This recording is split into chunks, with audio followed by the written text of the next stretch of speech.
Esta situación que ven produciuse esta semana nas inmediacións do Hospital Provincial de Conxo, en Santiago. É o resultado levado ao extremo das tensións diarias por atopar un estacionamento en lugares especialmente demandados de calquera cidade ou vila galega. Hoxe imos afondar un pouco máis nunha realidade cotiá para que moitos concellos non dan coa solución e que, mal xestionada, pode derivar, como ven, en conflitos indesexados. A min deixoume aquí o marido, ahora eu vou esperar aí por ele, e ele vai aparcar, se ten dondas, non ten que estar no coche hasta que haxa sitio.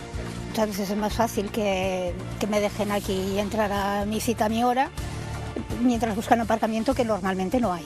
Hay que vir unha hora antes, é ter suerte. Aquí se entras antes das 8 da mañá, sí, se non despois, ben ves. Estamos todos igual, como a vos, aí aparcados en doble fila.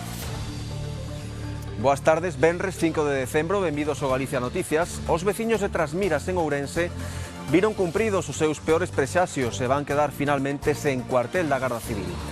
A confirmación chegou coa chegada dun camión de mudanzas ao cuartel para baleiralo dos enseres dos axentes. Nas rúas de Trasmiras din sentirse hoxe desamparados e inseguros.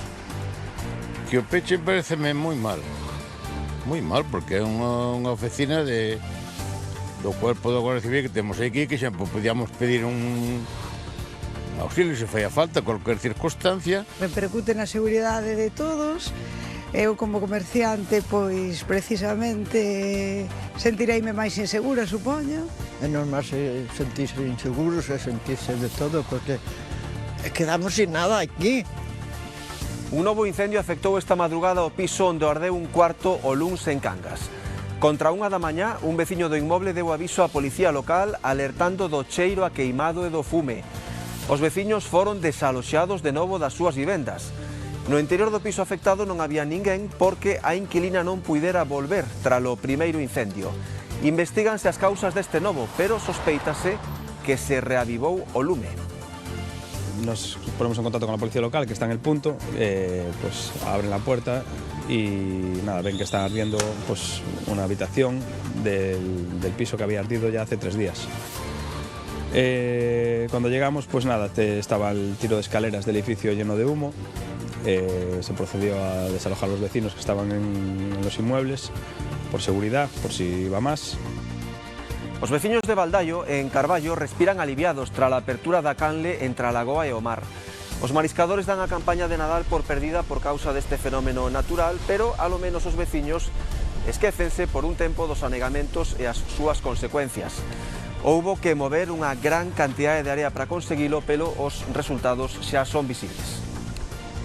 Hai outros espacios que están máis humanizados e nos vemos obligados a facer esa intervención un pouco antes de que se faga de maneira natural.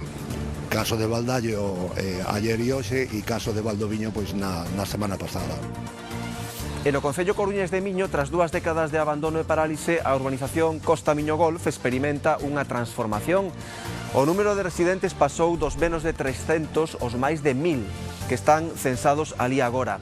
Un rexurdir para un proxecto que se vira afectado pola crise inmobiliaria de 2008 e polas cargas económicas debida ás débedas polas expropiacións que lle ocasionara o concello. Houve un cambio de visión da xente que vivía en pisos en cuartos, quintos, sextos pisos no cinturón da Coruña. Eu creo que viron isto como unha zona atractiva, con posibilidades de crecemento e además con os servicios bastante razonables. Muchos matrimonios jóvenes con hijos de la zona que se han venido a vivir aquí. Ya cambió ese perfil que era gente que la tenía como segunda vivienda y ahora es primera vivienda de muchos.